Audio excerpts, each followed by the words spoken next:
Hello my friends, welcome back to this Schradieck practice session on the viola. We are doing a very uncomfortable hand pattern today. We're going to do the low 2 hand pattern but on a half step. And we're going to plug that hand pattern into Schradieck number 1, transcribed for the viola. And we're going to do Etude 1 and we're going to do lines 1 through 4. Yes, lines 1 through 4. I was thinking, is it 1 through 6 or 1 through 4? Anyway, we're going to do lines 1 through 4. This is part of a series. We're learning all the hand patterns. We're doing the same section of Schradieck number 1. So you can look back and we'll have gone through every single hand pattern. There's only so many of them on the violin and viola. So if you know them all, then you can kind of plug them in whatever pieces you run into. This is a weird one. It's going to sound very dissonant. So before we start, I'm going to put on a cello drone and I'm going to put on a metronome in the background on the speed 84. We're going to do 4 bows on each note. This is going to sound very dissonant. So let me just tell you consonant and dissonant in music. So you can think of consonant as things that sound really good in music, like our strings are tuned in perfect fifths. Right, so if it's out of tune, that doesn't sound very good. So because it's consonant, we can use our ears to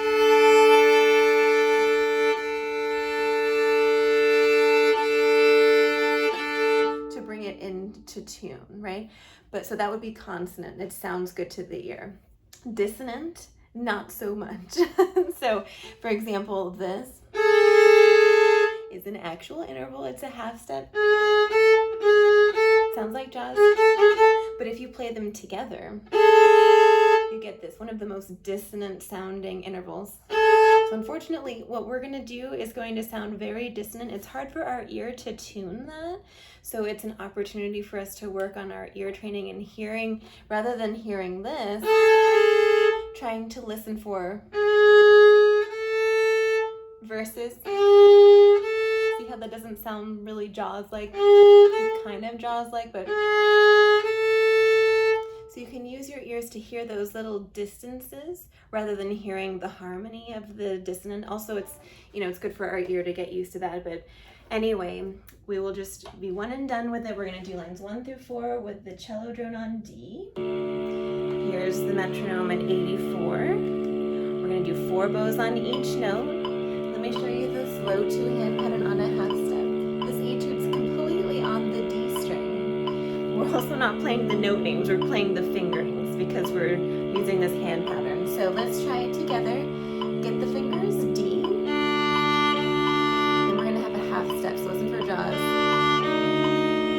Hear how dissonant that is? It's kind of fabulous though. Then we have another half step, 1 to 2, listen for another jaws. So let's do those again.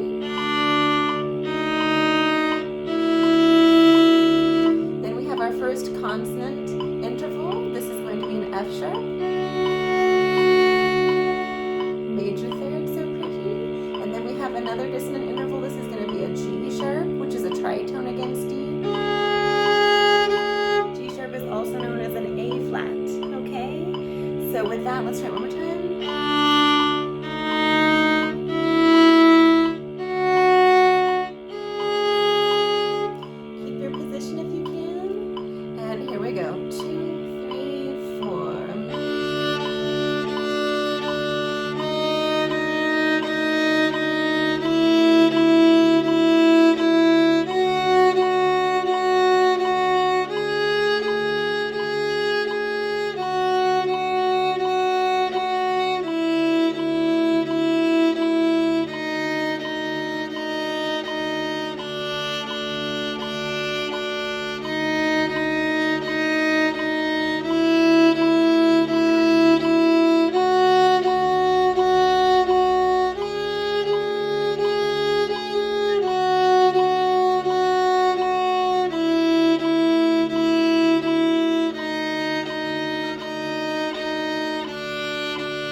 hand pattern is called the low 2 on a half step. That's what I've called it.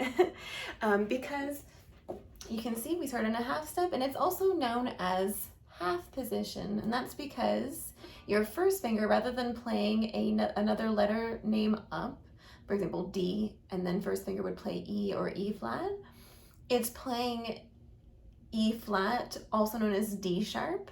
Second finger is playing E. So in this case, so we want to change letter names. Let's think of this as D sharp, and then second finger is now playing E, which is the note that first finger normally plays. But first finger is playing D sharp, which is what D is usually our open string. So I don't know if you're following what I'm saying, but we are kind of like shifted back a letter in a way. Well, we are. So you can think of this as D sharp, and then E, and then F sharp, and then G sharp. So you would use this hand pattern if you had a lot of sharps to deal with or something kind of awkward to do, that would require a lot of like this, moving back and forth, you know. This is also a really, really helpful hand pattern because if you're learning the Bach cello suites, there are lots of moments where this kind of fingering happens, where you have this kind of weird little, like for example,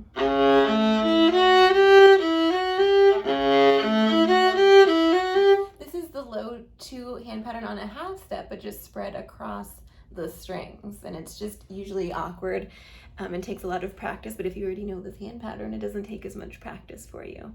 So anyways, you could also, last thought, you could also think of this as D, E flat, E, F sharp, G sharp, but it really doesn't matter how you decide to think about it. But I hope you enjoyed this. I hope I didn't confuse too many of you out there, and I will see you in the next one. Bye.